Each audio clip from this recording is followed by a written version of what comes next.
Welcome to the Black Entrepreneur Experience podcast, inside the business, buzz, and brilliance of Black entrepreneurs. Here is your host, Dr. Frances Richards. What happens in Vegas goes all over the world on Black Entrepreneur Experience episode number 240. Our guests have sent us so much swag, books, and giveaways this year. I can't wait to announce our monthly winner. So if you want exclusive content delivered right to your inbox and to enter into our monthly drawing, go to drfrancesrichards.com and subscribe to our mailing list. That's drfrancesrichards.com. drfrancesrichards.com. That's drfrancesrichards.com and subscribe to our mailing list. We promise we will not spam you or sell your information. Thank you for joining us as we elevate the Black entrepreneur experience by interviewing CEOs, thought leaders, innovative thinkers, and Black entrepreneurs across the globe. I'm your host, Dr. Frances Richards. Our next guest made a special appearance on Food Network Guy's Grocery Game. He's established partnerships to assist with feeding families and planning a vegan menu option for local families in Columbia, South Carolina. He's known as Ken Walker, but he's also a technology genius specializing in AR, augmented reality. Welcome, Ken. Hey, thank you. All right. I've given our audience such a brief bio. Why don't you fill in the gaps and share with our audience what you'd like them to know about you and your businesses? Yeah. So my name is Ken Walker, 33 years old. I own The Twist, the restaurant in South Carolina. We're pretty much known for having the world's most expensive crab cake. So $310 platinum crab cake. I received that award in 2019. I have a national food truck competition award I won in 2016. Proclamation, a governor's award. I love food. Okay. I would definitely say that I'm a foodie at heart. I love helping out the community. So I take every opportunity I get to make sure that I also give back. I'm a real estate agent. So I help people find homes. Like I said, any opportunity I can find to help people give back. I love what I do as far as real estate as well. Majority of customers come from my restaurant, which is good because if they trust me with food, they trust me with their house. So that's a plus. Also, I love technology, AR. I'm into AR and a little bit of NFC as well. Augmented reality, I feel like, takes the cake because it's new form of technology that most people haven't really tapped into yet. And I feel like I definitely want to make it in the forefront of why businesses should use it, more or less. Like, I feel like this technology will take how you market now and brand to a different level ahead of other individuals. Like, I know you're tired of buying TV time that doesn't work sometimes. I know you're tired of certain influencers trying to do it. And then all of a sudden, just like, I didn't feel like I got my money's worth. And billboards. Some of us have wasted a lot of money on billboards. Well, now I have a way that you can actually do all these things yourself for a lesser price.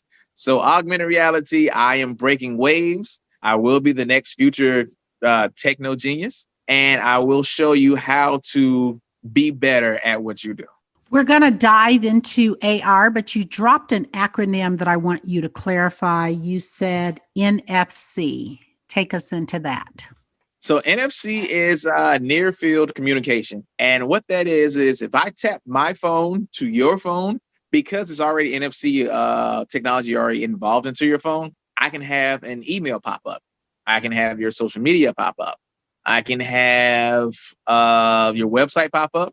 I can literally have different tasks. NFC is not just for, like phone-to-phone communication. I can use it around the house to set reminders. So let's say you walk into your baby's room and you have a smart home. You can tap the NFC cord and it can actually turn off the baby monitor. It can turn off the lights. It can turn off anything. Let's say you're in the car and you have one of these NFC tags in your car. You can set a reminder that when you tap this, it calls your wife or it calls your husband and lets people know like directions. I can have it like right before you get in the car, you touch it on your way to your garage and it tells you the fastest route pretty much to your job. So it's NFC tags. You can have it as a business card as well. You can actually tap someone's business card and all their information comes linked down to you. So it's kind of like Bluetooth, but it doesn't use batteries, which is the best part about it. It's just an attachment to your phone or either a card. And all you have to do is walk by someone. Hey, my name is such and such. I did this. And it was like, oh, I want your information. Tap. So I figured out a way now. I'm working on it to where I can also have a wider NFC tag to where you can either tap someone's phone and give them your information, or they can scan, taking the Metro U app that I have, scan your logo that's on your tag, and then it also gives them every information you need. So you have the scan, tap, and go, or you also have the tap and go. So therefore, you have more and different ways to actually do things. When people come into your restaurant, they can tap this and find out what the menu is. Simple things to make your life easier. So NFC is, like I said, near field communication. It's been out for a while. It's just now people are starting to use it more towards like marketing or networking and things of that nature. But I don't want people just to understand that it's for marketing. You can use it in your home every day. You can set reminders. You can have your whole Amazon home set up for your own personal setting just by tapping it. It's a lot of different things that you can do with NFC tags or either cards. Tell us about how did you get into augmented reality, AR? I actually got into augmented reality, I want to say last January. So it was like before COVID was like a thing, January 2020. I was just looking at it. I was like, wow, augmented reality has so many different usefulness. And so I started off with just trying out AR models. And that's just like models that you can see dancing in front of you, just a dancing Santa Claus or something like that. I started off with that. And I was just like, oh, man, I love augmented reality. I made some G-Wagons. I did like weather changing in the background where people could like take pictures. And I was just like, I wonder how far down the rabbit hole I can go. So I kept going. Then I started working with different artists, and like I have a lot of artwork that's in my restaurant. And I was like, hey, you know what? I wonder if I can make artwork come to life. And it's already been done on like larger scales. And I was just like, well, I haven't done it, so let me try it. And then I started making artwork come to life. So you may see some artwork here in Colombia that you're just like, oh, I want to wave my Metro U app over it. And then all of a sudden you may see two people coming out of the wall and they're toasting each other. And then they go back into the wall. So it's more interactive. It's something for the kids to see.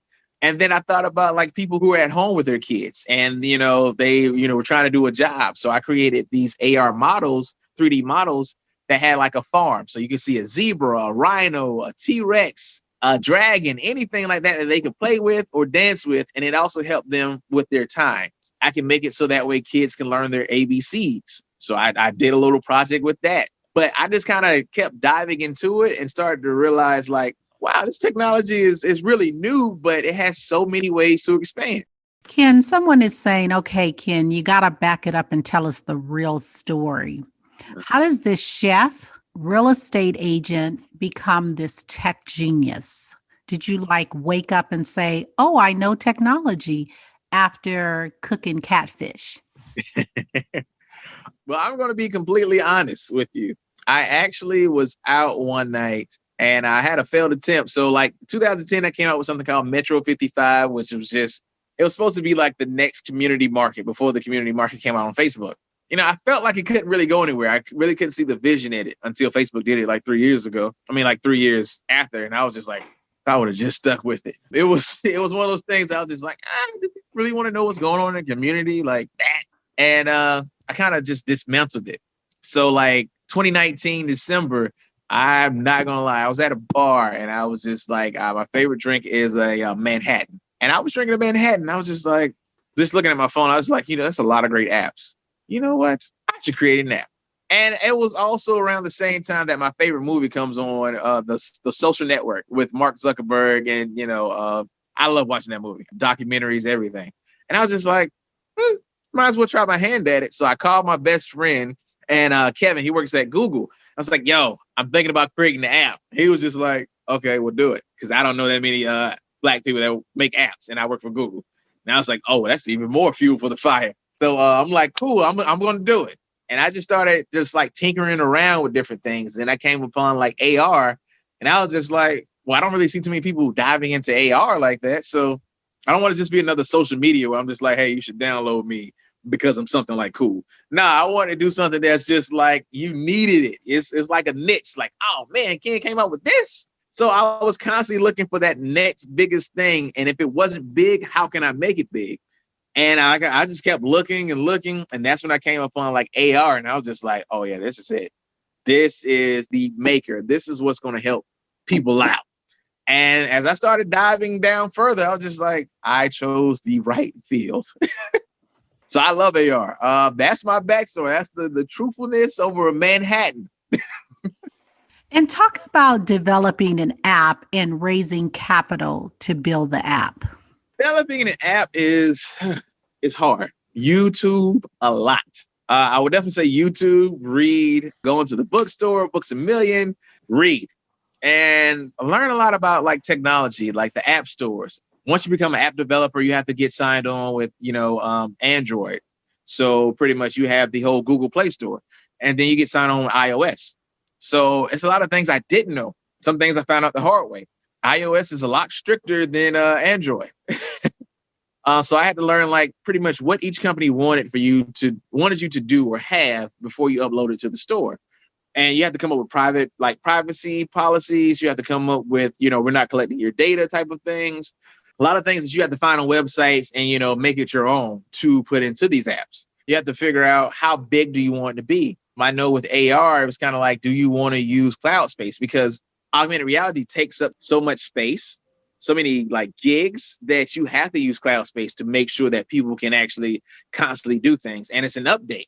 So every day it might be an update. So you have to keep your phone on like update to make sure that people are always updating. As far as capital goes, I use my own capital. I would definitely say that. I use my own capital because I failed a lot. By a lot, meaning that what you see now for Metro U was definitely not what it looked like in the beginning.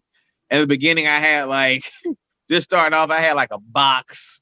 The box didn't really connect to anything, but it looked good. Some of the products were on different pages. And I was just like, this is bad coding. This is horrible. It's like my first year of college coding. And I kept coming out with different versions. And then a couple of times I got kicked out of the store because I forgot to upload the privacy policy. And I was just like, oh, man, okay, I need to work on this. So I just kept building upon my failures and using my own money. I was taking money from like the restaurant to help out with the app. And then finally, I was just like, okay, I got it. How can I bring revenue? Let's say that no one ever invests in my app. Let's say no one sees the vision. How can I bring in capital to keep my idea alive? And that's when I more started towards thinking like, okay, let's start with the animals for a while. Let's figure out how we can use this for business. And that's when I was just like, all right, so people are using QR codes. That's cute. That's nice, But what if I use your logo? What if I give you a personal touch to use that for your business? What if I just, give you this whole commercial, therefore you don't have to pay for it anymore? What if I put this on your shirt so you're a walking billboard when you walk around? Oh, okay, I can make revenue that way. And then I started testing it out with people, just like having them do free advertisement for me. And then they would send me more people, and people was just like, yo, I will pay for this. And people just like, they don't know what to pay for. And I'm just like, I'm not trying to bust you over the head. I'm just trying to make revenue to, stay alive. And then the more and more people started coming to it, it's kind of like, yeah, I can really use this to make money. And so now it's just like, it's paying for itself. So, of course, it'd be always great to have an investor, but sometimes you have to understand that people may not see your dreams automatically. They may not see where you're going with it. So you have to be okay with that. That doesn't mean that you stop because you don't have this major funding. That just means that you push harder in a different direction. And I think a lot of people see that as a failure, as in, oh, well, you didn't get that big break yet. Yeah, yet. Doesn't mean that I'm not going to get it. So I definitely take everything in consideration. And if the people fund me enough to where I become a major platform, I'm grateful with that. Like, I don't have to have a major company back me because sometimes they change things that I may not necessarily want. Like right now, this is definitely geared towards small businesses. They may say, well, no, let's think bigger on a bigger platform. Let's go with the corporate companies. That's well and fine. But smaller businesses are suffering because of lack of knowledge and technology. Let me stay here. This is where my people need me. So I'm going to always make sure that everyone, like on my level, down, whatever, they're taken care of first before we even move to another tier. And what can we do right now to support your business and your app?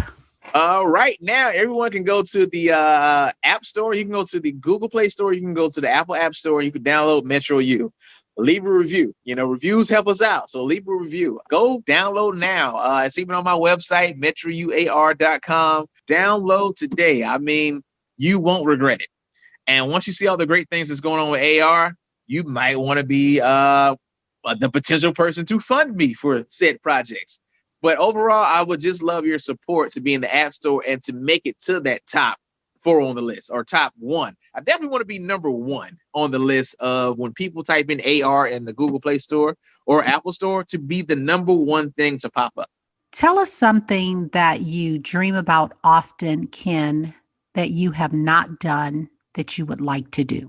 Something that I dream about often. One thing I actually dream about often is actually starting a and this might sound like, I want to start a men's support group. And by men's support group is, I love everybody. Okay, I definitely say I love everybody, but men need a lot of help. And by men needing a lot of help, I mean that there's really no support system for especially African American men. The most that they tell us to do is pray and play some kind of sport or suck it up. So we need help. I had a men's emancipation, I call it the emancipation program one time, and just giving a guy a hug, sometimes they felt like on edge because they never received a hug. And it's so many, my hat's off to women empowerment, but there's so many guys that need help. And there's so many guys that need help that, they're going into broken homes and they're breaking people. And I feel like because there's not enough things in place, they like to over medicate, but they don't want to understand us. So they love to over medicate us. They love to tell us like, oh, okay, well, just give him this because I feel like he's acting out. Or just say that he has bad behavior, but no one wants to really listen to us.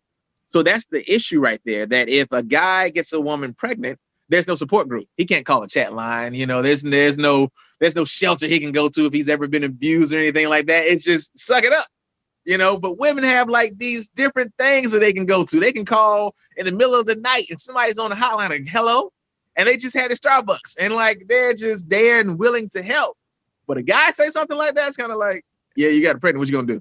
It's like, that's a lot of stress, But people tend to, to play it off because you're a guy. You're supposed to be able to handle this. And a lot of times as a guy, you don't know how to handle this. This is a new field for you. Whatever you're going through, abuse. Some guys go through abuse and they don't say things not just because they feel like I'm a man, but because most people won't listen to them on that platform. There's some guys who get domestically abused, which has risen over 10% over the last 4 years. But when you hear it, most people don't take it into effect. Most people are just like, oh, you should have restrained her. But it's easy to say you can restrain somebody, but you weren't in that situation. And I promise you, if you get hit in the face 5 times really hard, you're going to react no matter who you are. So I'm not advocating violence, but I'm just saying that there are no way for guys to get help. And it's sad because they're burning and nobody wants to give them water. Everyone wants to just say that you're the problem. And I blame the media for that as well, because they made us super predators and everything is our fault. And I feel like it's very divisive. By divisive meaning that they will do something to where they say like, hey, African-American women are CEOs are becoming CEOs a lot faster than this. And it's always a comparison. It's never something to say like, hey, we're both doing good. People read in that one article years ago, I want to remember it, they were saying like African-American women are graduating at a higher rate. Within that same article, it was saying African-American men are too. But what people noticed and what people went off of and what the media went off of is Black women killing it, So Black guys like, yeah, we're doing it too. Yeah, stop trying to steal my light. We're killing it. So it was like, it was crazy because I'm just like, yo, we're all doing good, but it's kind of like everyone wants to compare hurt. No one wants to just, acknowledge that, hey, we're all going through things, maybe on a different level. And so to me, it's just like men need help. You can't ask us to be men if you keep treating us like dogs. It's only a matter of time before they snap and then you're mad at them. So I definitely feel like my biggest project, even if it's this project, and I teach young men how to become, new tech savvy entrepreneurs. I want to give young men a way out to understand like, hey, I feel you. I understand your pain. Let's talk about it. Let's sit down and talk about it because maybe this will help you from jumping. Maybe this will help you from cutting yourself. Maybe this will help you from hurting someone else. And that's actually like one of my biggest things because my dad, no matter how many meetings he had or where he was and how far he was out of town, he would make it to a game. If I'm playing basketball, and I'm like, Pop, where you at? He might be in Chicago early that morning. And then I look up in the stands and he'll be there. His coach like, yeah, I made it. I had to come. So he didn't miss a game. So my father taught me like, yo, you gotta be like, I'm a man of my word. If I said I'm gonna be there, I'm gonna be there. And he would catch a flight right back out. But it's just the fact that he showed me like, yo, I'm here. What's your excuse? So it's kind of like, oh, shoot. When I look around at other people, they didn't have that in their life. They didn't have that father figure. So I'm just like, okay, so we need to teach our generation of men love again. And yeah, that's my biggest thing. Speaking of dads, talk about the two individuals in your lineage that were your influencers and what lessons did they teach you? I want to say two individuals. My mom's great too. This is because I know she's going to see this. Mother, I love you. You taught me a lot. I will definitely say that. So don't call me after this. See, Ken, you giving mama that we good too. Look. Like, hey, I love you. You taught me a lot, Ma. Cooking, clothes, folding, making sure I did things on my own. I love you for that. But I would definitely say is male influencers, my father. My father was definitely a great influence on me because he just, he's resilient. He's a workaholic. He does things. He's a provider. Just to be half the man he is says a lot. The other person would probably be my oldest cousin, Quan. I definitely look up to him because he's always had a vision problem. So he's legally blind. So growing up, I grew up around him. He used to teach me how to feel money and different things like that. And he has a progressing sight loss. So, it gets worse over time. So one of the things that I've always saw that he never gave up, whether it was college, he finished college. He's an Omega. He does Mason. He's never let his disability disable him. And for that, I appreciate it because if I don't have a disability, then what's my excuse for not accomplishing things? So he's a father, he's a husband, he's working to be an entrepreneur, and he's trying to break gateways in pretty much the government, private sector to show people that, hey, we may be, legally blind, but at the same point in time, we're here and we can create tasks and we can do tasks. And so for me, that was like fuel for the fire, just to be like, unless I don't have any arms, legs, neck, torso, I should be out here doing something with my life. So I'm just like, you can't have an excuse, because if this individual is still doing things and legally they shouldn't, what's your excuse when you don't have a problem? So it's kind of like I go hard because why not? What do I have to lose? I have everything. So let me just accomplish what I want to accomplish and everything else move out the way. Ken, talk to a younger you. What advice would you give to a younger Ken? Don't overthink things. If I was to talk to a younger me, I would definitely say, don't overthink things. Go with the flow. Because I promise you, it may look bad or it may look like you don't know what you're doing, but the future you will thank you for all of your mistakes. Everything that you're doing now is leading to what you will be. And don't think of it as the world is against you. Think of it as in they haven't found out who the real you is yet. Make those mistakes.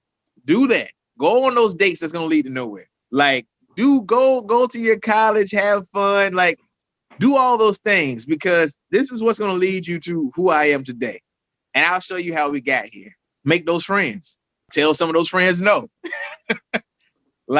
Just routinely be you, but be comfortable being you and be comfortable not being accepted. My biggest thing to my younger me is being comfortable with not being accepted in everything. Yeah. Ken, talk about risks, mistakes. Talk about that worst moment in business and what was your takeaway? Risk and take. All right. So risk. I quit my job at Otis Spunkmeyer I risked it all on a Shade 24.99 DVD I found online. Probably it wasn't the best idea at the time. But it was definitely an idea. When you really get tired of a job, I wasn't one of those people that got tired of a job and just went to go talk to a friend yo, tomorrow's the day. I was a guy to be like, nah, today's the day. Yeah, let me just go ahead and leave because I don't feel like being here. So I took a risk. I found a guy online who was like, for you too, for $24.99, I can build a hot dog stand. And I was like, he seems reputable. I mean, he was pointing it out. I thought, I was like, okay, this guy seems legit. He knows what he's talking about. Purchased the DVD.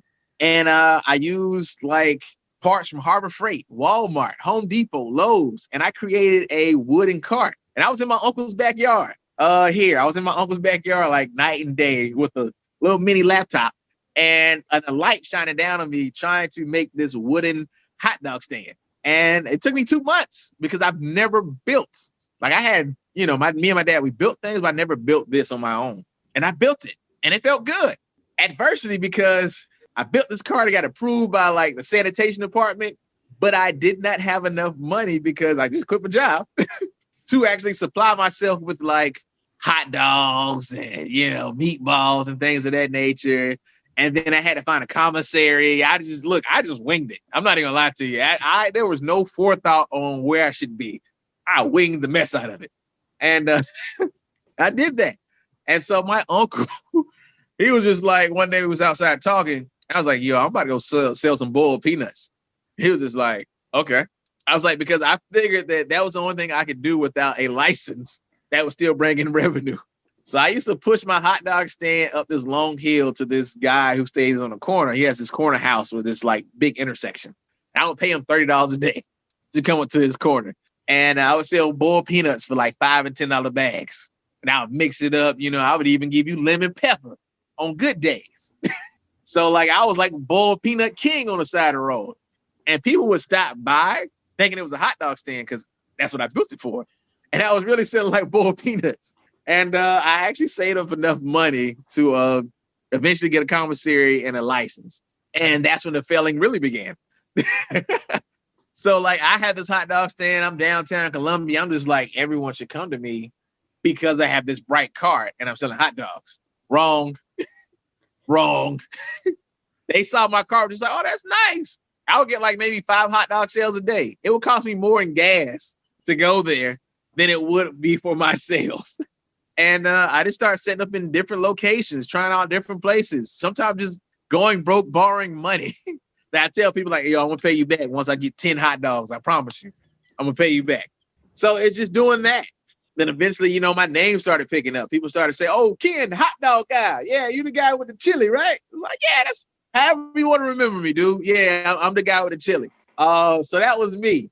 And my dad was just like, all right, we got to go big. So I was like, okay, Pop. So we found a guy, Black Bike Week down here is a big thing. So we found a guy who had a trailer, and the trailer was like a refrigerator. It was small. You could barely turn around and see yourself. So I got it, and I took it to Atlanta. Me and my dad worked on it, and we turned it into a cart. And I was just like, boom, I got a cart now. Like I'm inside. I'm not out here in the weather, so I should be doing great. And I was just like, I'm gonna start mixing it up again. I'm gonna start doing wild, crazy stuff. I was doing like wontons, spring rolls, and people still weren't coming like that. I'm not even gonna lie.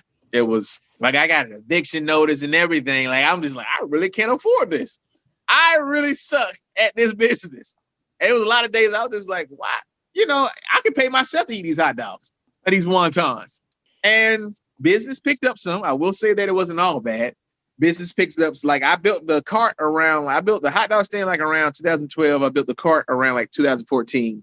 2015, I want to say like the end of 2015, things were picking up. 2016, I want to say was my breakout year. 2016 was like that year that made me the person that you see today.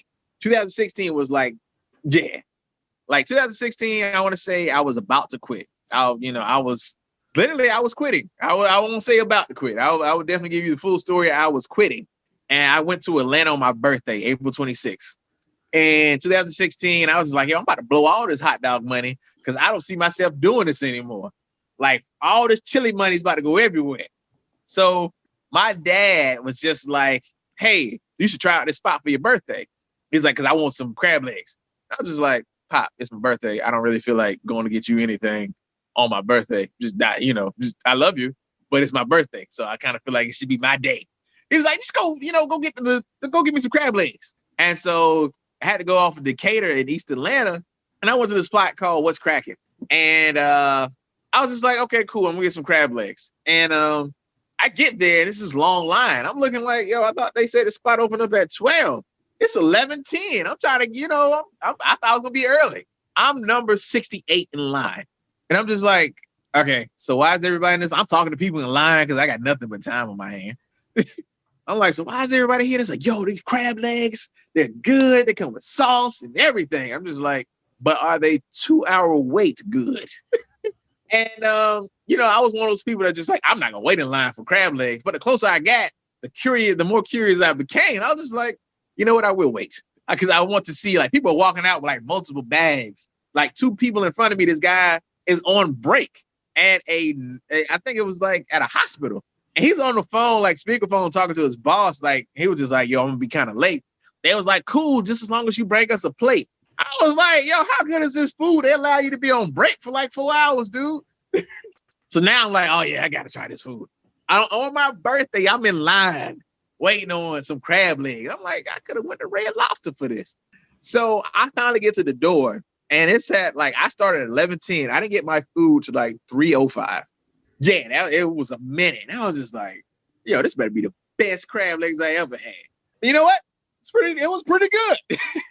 And I don't know if it was pretty good because of the wait and how everybody else was talking about it, but it was good. And I brought my dad a plate, and I walked down. I felt like, everybody else that walked down, I was like, I got it, y'all. I got it, So it gave me that idea, and I was like, all right, let me not blow this hot dog money. Let me see what I can do. And I came back to Columbia that Sunday. Like, I raced down here, bought like some crab legs up, put out a picture. It was just like, yo, I'm about to sell new crab legs on my cart. And people saw the picture, and I've never seen that many comments. Or people were just like, yo, I'm coming tomorrow. I'm like, you've been my friend on Facebook for 5 years. I've never even seen you comment on anything. And so people just like comment like, I'm coming. So I was like, all right, I've heard that before. I get out, and we literally have like 62 people in line. Like, by the time I opened up my cart, they're outside like, where the crab legs at? Like, we saw the picture. I'm like, oh, y'all really want crab legs? So y'all didn't want this pretty looking food. Y'all wanted crab legs this whole time. So that was like a game changer. And then a month later, Thomas English Muffin calls me, and they're just like, they called me 3 times. I want to definitely tell them this because they will never let me live this down. They called me 3 times, and they emailed me several times. I thought it was a joke. I thought there was someone playing on my email and phone. It was like, hey, we want to enter you into a national food truck competition. And I was just like, yeah, right. Okay. They sent me something that's like, you too can win $25,000. I'm like, what is this, the Publishers Clearinghouse? I was like, okay, people, $25,000. And so the lady finally got me on the phone. She's like, hey, listen, I've been calling you. Your name is Ken Walker. I was like, yes. She's like, I'm sending you a link right now. Click on it. Clicked on it. I was like, oh, so this is real? She was like, yeah, it's real. I've been trying to tell you that. She was like, but now you have less time to come up with an idea. So I had to come up with a sandwich. It was called the Pineapple Express. It was like grilled chicken, deep fried pineapple, jalapeno cheese, and teriyaki jerk sauce on the Thomas English muffin. And there's a 5-week competition. It was 5 weeks. I was literally going against every other state. So 50 states in the competition. I'm like, yo, I'm just happy to be here. That one guy that's just, I'm just happy to be here. Thank y'all for inviting me. Because it's a food truck competition and I have a cart. So I'm just like, hey, I'm just happy to be here. How y'all doing? Y'all good? Okay, cool. So I'm just feeling some type of ways about being in it. And then all of a sudden, votes start coming in the first week. And I'm at the top of the list. I'm like, people are trying my food. It's like, yo, we love the sandwich. Then they're voting for me. And I'm beating out like all 50 states. First week, I'm number 1. I'm like, oh, hold on, wait, change mindset. Maybe I can win this. So I'm just like, yo, everybody vote. Like I'm telling people, I'm calling folks I never call. I'm calling exes. Is like, I know that you think that I stood you up, but let me tell you what I got going on now. So I'm calling everybody to, make sure they vote for me. And so like the last 2 weeks of competition is me, New York City, and California. And me and California knock out New York City. And then after that, it's like me and California. I'm like, oh, wow, this is the last round. And I'm like, the California food truck scene is major. Their truck scene is huge. So I'm like, this can either go one or two ways, but I'm already in it. So pull up your sleeves. And so like, I went hard that week. I didn't sleep. I was just like, yo, check in, do this. I'm out. I'm like, vote for me, sir. I'm all randomly in Walmart. Just, you should vote for me in line. Like, yo, let me send you the link. I'm doing everything I can to get people to vote for me. And then they announced it, and they're just like, Ken's All-Star Cart won. And I'm just like, what? And they sent me the logistics, and I end up beating them out by like 300,000 votes. Like, I knocked out California, whose food scene was just like major. And I just like crushed them. And I was like, oh, so my confidence, I was like, oh, test out. Okay, I did that. That was me. And then I just, I did unlike what most people would do with the money. I got a building and I paid for everything with that check. I went broke because I didn't want a loan. So I was just like, listen, risk. Either you risk it all, you can spend all this money now, not take out a loan, or I can take out a loan, still have this money as, backup. Nah, I bet on myself. So I was just like 25 in, put it all in, and I recouped it all back. But I bet on myself at the end of the day. I mean, I felt like no one could tell my story or be me or do the business better than me. And sometimes you just have to risk it all based off your belief in yourself. So I'm definitely one of the people to tell you here that, yeah, I believe in myself and wasn't anything I wouldn't do for a vote. So that's my adversity. Ken, when it's all said and done, talk about your legacy. How do you want to be remembered? That goes into my form of success. My form of success is not necessarily monetary. It's more historic. I want to be historically known, meaning that the money is great. It's cool. You definitely need money to survive, but historically, I want to be known. I never want to be forgotten. I want to create such an impact on society that people talk about me from generations to come. That's how big of an impact that this guy transformed from the South, Columbia, South Carolina, at that, transformed into this major icon. And this is the people, and these are the people that he took with him. And this is how it still impacts our society today. I want to be a part of a history lesson, something that you can never really erase, but I'm always there. That when my son says, oh, my dad, what? Like, I got a large footstep. Like, I have to really, step my game up. Like, I want there to be a thing to where when you say my name, it's just kind of like, oh, you talk about the platinum standard. Like, I want it to be a standard. And I don't see that being a problem. Like, I don't want to be known like, hey, Ken made $1 billion. That's great. But how did it impact you? Me making $1 billion may not impact you as well.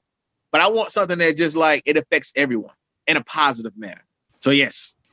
What is the best decision you made as a leader? The best decision I made as a leader is leading by example. Even when it comes to my restaurant or community service, I'm actually one of the people that I will show you what to do and I will jump in there because I feel like that's the difference between a leader and a dictator. Dictator is always trying to tell you what to do, but they're never really trying to help you, or sometimes they're never really trying to show you or lead by example. And I feel like the best decision I made was I used to dislike my bosses who barked orders, but never really did anything. Like, you everyone's had that boss that you just feel like, yo, dude, you never do any work. You always want me to do all this. But if I need your help, you say, well, that's why I pay you. Like, just like, okay, I never wanted to do this. I would say the best decision I made was being a leader to show them how to lead. Because my goal, even for the young kids who work here who will eventually leave, I show them how to be a leader. So sometimes I even step back and be like, so what do you think? And why do you think this? Okay, cool. Okay, let's go with it. Let's see how your decision plays out. And sometimes you have to let them do that to be like the teenagers that work for me, I give them tasks to make them feel responsible. So as a leader, you still have to lead by example, but sometimes you have to step back and then let them make their own decisions. Therefore, when they get out in the real world, it's kind of like, oh yeah, I've been in leadership positions. Can't let me be over this one organization for community service. So I definitely make sure that I'm hands-on. So I would say hands-on is my biggest thing that I attribute to being a leader. The word for the hour is listening. What is that resounding sound and message that your generation is saying to us? Listen, I would say is a big, it's a big problem that most people have. They tend to think because we're younger, we don't know necessarily, we don't understand necessarily what we want. And if you listen to us, we're saying the same things, but it may just be a different language than what you're used to. I think every generation has that thing to where they feel like each generation coming up behind them is more rowdier than they were. So like right now, you talking about African Americans, things, somebody of an older generation be like, listen, you better not upset them people. You bet. You listen, don't do that. Just play your role, get along with. But right now, you're just like, no, I feel like we should, escalate. I feel like we should talk about African American business. How is this affecting you? Where, like I said, the older generation be like, don't upset them people. Don't you do it. All right. But I think each generation, if they understand that every generation is bringing something new and maybe a different way of doing things, but it's all for the escalation of progressiveness. And listening to us is just like, hey, just listen. Understand that we may not know everything, but what we're trying to do is for the betterment of who we are. Now, I don't agree with everything that we do, but at the same time, I feel like we have a lot of voices that need to be heard because of what they bring to the table. Let's talk about self-care. What does self-care look like for Ken Walker? Woo! Okay, so self-care for me.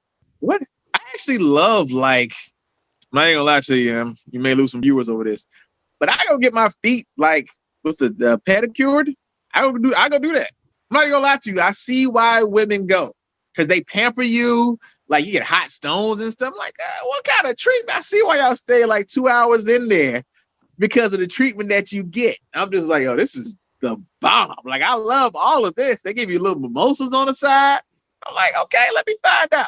So I love that. I do that. Movie time. I love the movies.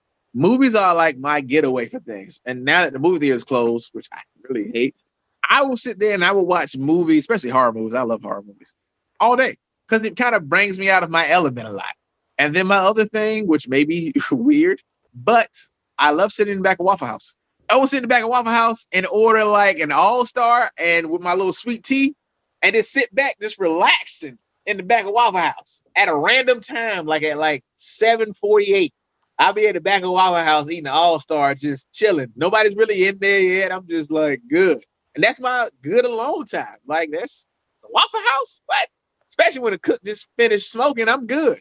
I'm the dirty grill. Give all that to me. Like, give it all to me. So yeah, that's what I do to, relax and calm down. And pedicures is really, really great, as well as manicures, and it's no gender. And the reason I say that, when you talk about self-care, and I know a lot of people that are dealing with diabetes, and it's so important. Mm-hmm. People that has diabetes, male or female, they must take care of their feet. So it is nothing wrong with getting manicures or pedicures. We have to take care of ourselves. So, Ken, we've come to the part of our interview where I want to ask you this question. We're going to switch roles. Okay. If you conducted this interview, what is the one question you would have asked yourself? I want you to ask the question and answer it. Okay. One question I would ask myself: where do you see yourself at the end of this year? Business-wise, and as well as, business-wise. Since I'm answering the question. So, Ken, where do you see yourself at the end of 2021 with me? Oh, okay. Well, yeah. So where I see myself at the end of 2021 is I'm a newfound technology company. I've opened up my own branch on the East Coast here in Columbia, South Carolina, and I've employed multiple African-American individuals with higher grade salaries.